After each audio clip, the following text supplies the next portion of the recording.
welcome again to all of you. In the midst of August, this is a great turnout, so thank you very much for joining us. I was thinking of a biblical way into this subject of compassion, maybe even love in the workplace, in business life. And I thought that the story of Jesus being invited to supper with the Pharisee Simon and what happened during that supper gives us a great way into this subject. You probably remember the story. He's invited to Simon's house, but a woman with a certain reputation comes in and starts to weep at Jesus's feet, to wet his feet with her tears. She wipes them away with her hair. Then she kisses his feet and pours perfume on them. Meanwhile, Simon, well, you know what kind of mood this puts him in. He is utterly outraged. He doesn't actually say anything at this moment. He says something to himself, but Jesus kind of reads his mind, because he says to himself, if this man were a prophet, he would know who was touching him and what kind of woman she is, that she is a sinner. And Jesus's response to that mind thought is, Simon, I've got something to tell you. And he tells Simon this little parable of two people, one who is forgiven a lot of money and one person who was given a little, and says, well, who do you think would be more grateful for having been forgiven those amounts? And of course, he comes right out with the right answer. But then he turns to the woman, Jesus does, and he says to Simon, do you see this woman? And I think that that is a brilliant question. And the word that operates most for me in the context of this theme is see. Do you see this woman? Because Simon doesn't really see her at all. All he sees is a nameless sinner, a prostitute, someone who's unclean. So for him to really see this person, he would have to suspend his tendency to judge, which was deeply ingrained into him as a Pharisee.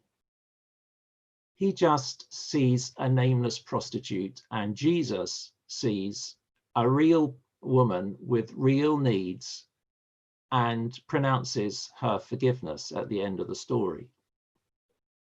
Well, you might say that's a pretty rarefied story to try and relate to the contemporary fast-moving world of business.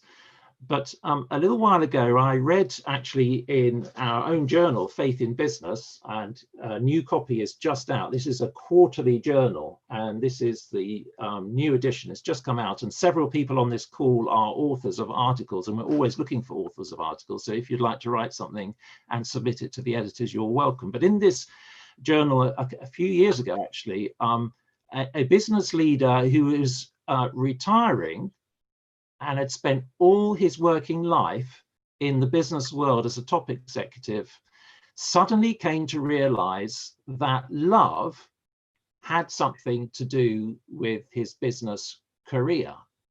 And I want to quote from him. He says this: I spent my entire management and leadership life getting my teams to reach and maintain standards of performance. And if the question of love in business had been put to me, I would have shrugged it off with a bemused response. I think it has very little relevance, if anything at all. And he goes on, Christ's command to love one another as he loved us was kept in the confines of my marriage, my family, and selected folk at church on Sundays and in midweek Bible studies. But from the time I stepped out of the car at work on Monday mornings till the following weekend, my entire world of work was based on performance, on attaining daily production, cost and safety targets in the never-ending quest of management. And I was successful in worldly terms, but love, if anything, I could claim conditional love. in that if my colleagues and subordinates reached the requisite high standards, they were on my side. Otherwise, they were judged and found wanting. What I thought of then as the alternative, unconditional love or agape, had virtually no place in business or any organization where work is based on a contract of employment that sets out enforceable performance conditions. How tragic that he got to the end of his career thinking along those lines and not believing that love, which he totally believed in for his family and his personal life, had nothing to do with his business world. Well, I think we've got an alternative example with us today with Simon. He's going to introduce himself, but just to put you in the picture, he might be too modest to say, he has a very successful business. It's profitable, it's got a high turnover, and he's got 650 staff members. It's in the buildings and materials business, and he's inherited it from his father and grandfather. So without further ado, I'm going to pray for him and let him talk about how compassion, as he puts it, how compassion is relevant to the world of business today. Let's pray. Father, thank you that in Jesus we see a model of perfect love, that you love those who other people despise and treat just as units of production. Thank you that you see people as of infinite value because they are made in your image. And we pray for Simon that he would keep this vision as central to all he does, that all those who work for his company are objects of your special love for them and your infinite value that you put on them. And we pray that you'd anoint his words now and you'd open our hearts. And most of all, that going from this lunch hour, we would do things differently as a result of what we've heard. For we ask it in Jesus' name. Amen. Over to you, Simon. Thank you, Peter. And thank you for that comment, the fast-moving world of business. I was just recalling someone told me the other day, if you want to make God laugh, tell him your plans. And I remember sitting in January doing our business plans for the year and how in just a few months, obviously with the COVID situation, how it's changed many, many different aspects, particularly for me in business, realigned us, I think, what actually really is important. And hence part of that is the talk today. How do we shape this compassionate business model, which we know we want, but we're often driven by a lot of other parameters. So COVID, for me, tragic as it is for many people, and I'm not getting away from that, it's been an eye-opener for me in many ways, but I'll come on to that in a minute. So I'm going to open with a quote that I did in my dissertation, which is I did in Ashridge Business School. I did a master's there, and I did my thesis on love at work. And I was always fascinated by that we really understand love in a family context, but when we say love outside the family, whether it's friendships or business, we kind of probably get a bit lost. What does that really mean? And we know as Christians that the love aspect of how we behave is incredibly important. So this quote here, imagine a business world with love at its heart and run on the principles of 7th century Benedictine monks. I would just like to leave there for a few seconds, and I'll come back to it later, how the Benedictine monks spoke about leadership and some of the things that they said were important. But this is not a topic that is new in some respects. It's been talked about for many years. The problem is for us, for most people, it's been a passive acknowledgement that this is important. And actually, the more I develop as a Christian and as a spiritual businessman, I think it requires a lot more action, and the challenge is how do we do that? So just briefly, a quick word on Lawsons. Who are we? To give you a bit of context, we're 4th generation. We supply building materials in the London area, 125 million revenue, 600 odd staff, and a bit about Quakerism I'll come on to in just a minute. And on the slide, you see a couple of pictures just to give you an idea of what we're about. On the top of there is a picture of a typical branch. So there's a yard, there's a shop, there's anything up to 30, 40, 50 staff per site. And on the bottom bit of the picture is our eco lorry, which is the first one of its kind in London. It's a zero emission vehicle. And again, another lesson for me coming through from COVID is when we really look at the environment. And I think one of the comments about pollution that came through the COVID period, how pollution levels dropped across the city and how people noticed that. And what is our responsibility as Christians in business to live in harmony with the environment and not be someone that wants to control it. And I think that's, for me, one of the strong lessons out of the COVID experience. So Quakerism, I'm not a practicing Quaker, but I come from a long line of Quakers, and I was always fascinated. They, as a group, for me, they managed to build this social contract with society that, from a Christian point of view, they were very successful, but also they gave a lot back to society. They're very humble leaders, which I'll come on to as well. And I think that if you look at what they did in the 1850s, they built villages for their staff. They had libraries in their factories so they could teach people to read and write. And they could have dentist people and a whole range of other community projects. And I think about where we are today. There is a housing crisis, without a doubt. We employ a fairly wide, lower skill base workforce, and it's really obvious to me that a lot of them lack the necessary education that many of us have been very privileged to have. So reading and writing is actually quite a relevant topic today. Healthcare, if you want to go to America, it's obviously a completely different level. So there are real issues there that have always been around. And I looked a lot at the Quakers because they, for me, were one of these groups that managed to get in to that very difficult area and say, what can we do as Christians to move that on? So, just to sum up a few of the things they built. They did housing, doctors, dentists, they did libraries, they built communities around the workplace. So one of my questions was, if George Cadbury or Joseph Rowntree were alive today, what would their business model look like? So really the last 20, 30 years, that's been my journey. I've said to myself, wrote the thesis, it was a 15,000 word thesis, and lots of issues for me came up about it. And I'll talk about a couple of them now. One of them is about power. And I think humility is very important within the context of that statement. So back to the Benedictine monks slide, which came up just a few moments ago. So they wrote in the 7th century 72 rules of leadership.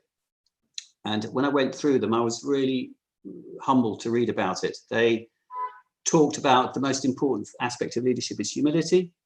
And in their monasteries, they used to have workshops where they had to outdo each other in humility. And that was a day-long project.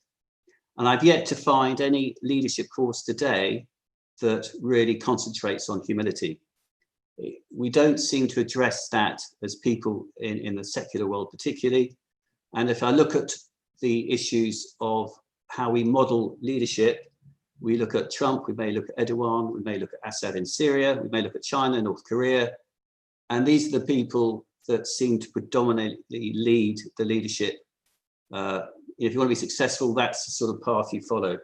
New Zealand probably is an exception, but that you can sense where the shift is.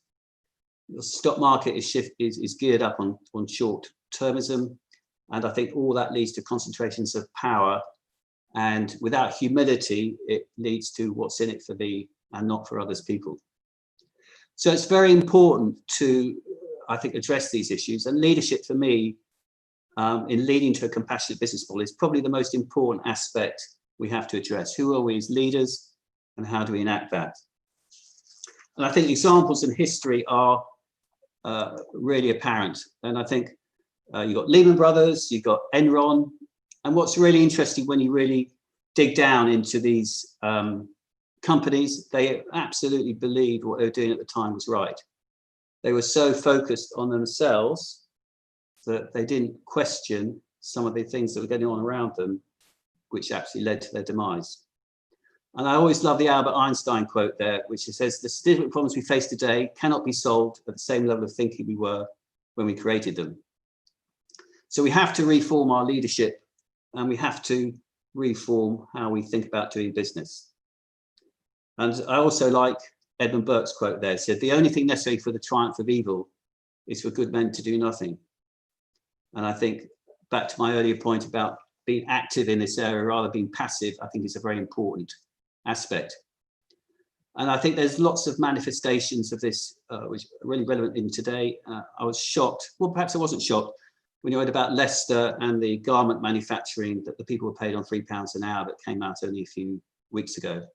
And I think that having spoken to people in the slave who are trying to, in their government, who are trying to control the slave trade in terms of breaking it up and making sure people are looked after, the one comment the chap said to me, he said, you know, the slave trade today is bigger than it's ever been.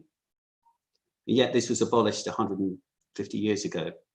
So we live in this sort of split personality society where it really does require people to stand up and I think be active in rooting out this evil. And if we're going to be compassionate as leaders, people need to see that happening. And I think the projection of power, we have to be really careful about how we handle all that power, because I think a lot of people are well intended, but they don't actually deliver because power becomes an all-encompassing disease in one sense. So what can the Bible teach us? And I think leadership is clearly in the Bible with Jesus. And what does he tell us to do? Well, this is my favorite quote on this. Philippians 2 verse 2 says, then make me truly happy by agreeing wholeheartedly with each other, loving one another and working together with one mind and purpose.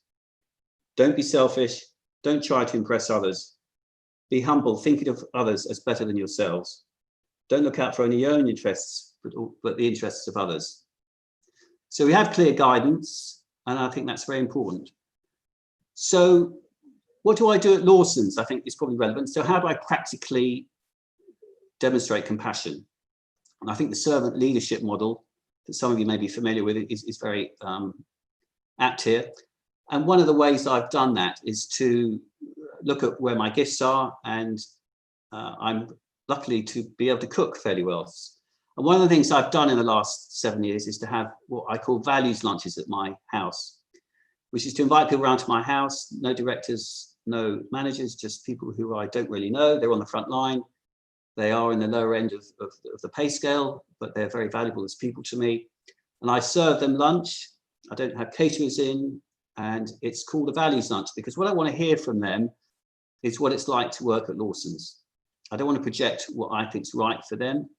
I want to hear what they feel is important to them. And the first year, if I'm honest, it was a little bit awkward. People didn't know what to say. They came overdressed, and I was always casual. So for them, I had to sort of gradually introduce that I'm not here in a suit. I'm here just to see you on your own sort of level in that sense. And gradually they began to open up. And some of the things I've had to do, which I'm very glad I've done, is make myself very vulnerable. I've talked about my own issues in life, bringing up 4 children on my own. My ex is an alcoholic and my struggles with that. And I think when you lower your barriers of projections of who you are, i.e. the power, because you want to look good, you invite back to you, actually, this is how I really feel. And from there, you can develop your business model, I think, a lot more effectively. You can work much better together as a team because the values are based about what people are telling you rather than what they think you want to hear. And I think that's very important about how you build compassion. Because compassion really is, for me, about the relationship. How do we have a true relationship with one another at work? And you can only really start that if you really hear their voices. And to hear their voices, you have to lower your power. You have to be humble and not try and fix things for them, but make them be able to talk to you in a way that they feel empathy. And the compassion model then leads to you working together with them to fix the issues that all of us face in our lives that are at times very difficult. So lessons on my journey. Really, it's about people and relationships. I think it's absolutely critical. People talk about that a lot. But I think if as leaders, it has to start with you. I think people who work for you won't make that step unless they see the leader actually behaving in a way that demonstrates love. And that's about not being judgmental. It's about listening. It's about lowering your image of power and then using the power positively to enable the values to be implemented in the workplace. So I think it was Martin Luther King said, love without power is anemic and useless. And power out love is very dangerous. So the love and power have to work together, but you have to be humble enough to hear the right stories. So check your power and be humble, and build culture and communities that are in harmony with the environment. As Peter Drucker said, culture eats strategy for breakfast. And I think the fast changing world of business, we have to be strong as a culture, because I think if you worry about Amazon or Google or whatever part of the business world you're in, at the moment might be very relevant to hospitality, strong culture can really help you go through. And I think with COVID, I think that's a very relevant topic, obviously now in business. I'm not in hospitality and I won't want to be. I can only talk about my particular business. When you build strong culture, you've got a lot stronger sense of being able to get through this. If people want to work together to get through this difficult period, and we're still in the middle of it, then the whole aspect of building culture through empathy and compassion, I would recommend, is the best possible thing you can do. And COVID is probably a real game changer in that for many. I think we've all witnessed the compassion that has come out through the NHS. And actually, everyone has said how lovely that is. And what we need to do is project that or enact that through business. So COVID, in one sense, offered a light into actually we can be compassionate. It does create value and it does create harmony, and it is actually very worthwhile doing. As I said earlier, the environment, I think for me, is another one where COVID literally enabled us just to stop for a minute and just look at what we're doing to the planet. And I am, the Amazon fires apparently at a record high. And I do worry that we will get back on the same track with the environment. And so many people have commented about cleaner air, better health, especially in China in certain areas. They are absolutely amazed that incidence of asthma and chest disease literally went down quite quickly with the pollution levels going down. So business has to live in harmony with the environment, and back to what we have as business leaders, or what we observe as business leaders, people wanting to control and dominate. And that's what business tends to do. It tends to have a warlike culture to it and wants to win, win, win all for itself. We must move away from that and build a much more harmonious and compassionate environment.